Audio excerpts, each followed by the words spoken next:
E aí, galera, professor Fumegali, professor de raciocínio lógico, e eu estou aqui para gravar uma grande dica de regra de 3 para você que vai fazer o concurso do CFO PM Amapá.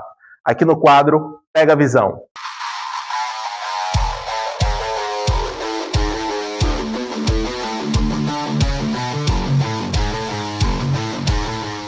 Vamos lá, gente. Uma das relações mais importantes que nós temos na regra de 3 composta é a relação de proporcionalidade entre as grandezas.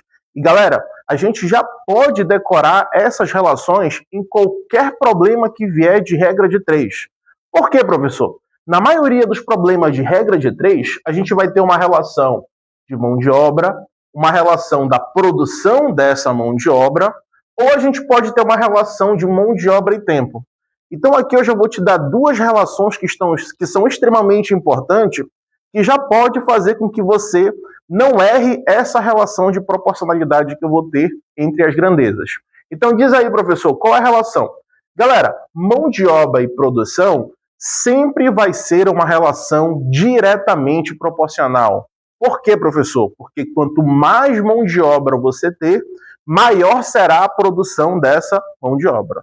Logo, a gente vai representar a relação entre mão de obra e produção com uma relação entre grandezas diretamente proporcionais, onde a gente representa com duas setas para cima. E professor, e a relação entre mão de obra e tempo? Galera, essa relação parece que está em todo o problema de regra de 3. E é incrível. O que eu tenho que pensar aqui? A relação que eu vou ter entre mão de obra e tempo é uma relação inversamente proporcional. Professor, o que é uma relação inversa? Uma relação inversa é aquela que quando você aumenta uma grandeza, a outra obrigatoriamente diminui. Tá? É uma relação lógica. Então me explica isso, professor. Pensa comigo, gente. Se você aumentar a mão de obra de um determinado problema, pelo aumento dessa mão de obra, você vai fazer esse trabalho em menos tempo. Essa produção em menos tempo. A gente sabe que quanto mais pessoas trabalhando, em menos tempo a gente termina esse trabalho. Então, deu para entender que sempre haverá essa relação inversa? Logo, mão de obra e tempo vão ser grandezas inversamente proporcionais, onde a gente representa uma com seta para cima e outra com seta para baixo. Agora, olha essa aplicação extremamente importante, isso pode vir na tua prova. Imagina que eu tenho um problema em que ele fala o seguinte, olha, 10 máquinas produzem 200 peças em 6 horas.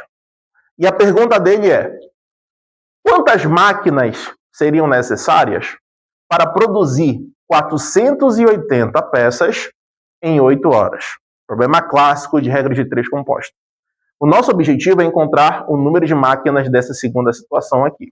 E a gente chama o número de máquinas de grandeza principal, porque é onde você quer encontrar o X. Logo, aqui nessa grandeza principal, você já vai colocar uma seta para cima, sempre, tá? E se outra grandeza for diretamente, a gente também vai colocar a seta para cima. Mas se uma outra grandeza for inversamente a essa, ela vai ter seta para baixo. E agora que vem a nossa aplicação. Galera, quando eu for comparar número de peças e número de máquinas, olha a relação bem aqui, ó. Número de máquinas é uma mão de obra. Número de peças é uma produção. Deu para entender? Então, número de máquinas e número de peças. Mão de obra e produção. Isso quer dizer que quanto mais máquinas eu tenho, mais peças serão reproduzidas. Portanto, isso aqui é uma relação direta. Mão de obra e produção. E agora vem a relação de tempo com a nossa grandeza principal, que é o número de máquinas. Lembra dessa relação que eu te falei aqui, ó, mão de obra e tempo? No nosso problema, a mão de obra é o número de máquinas.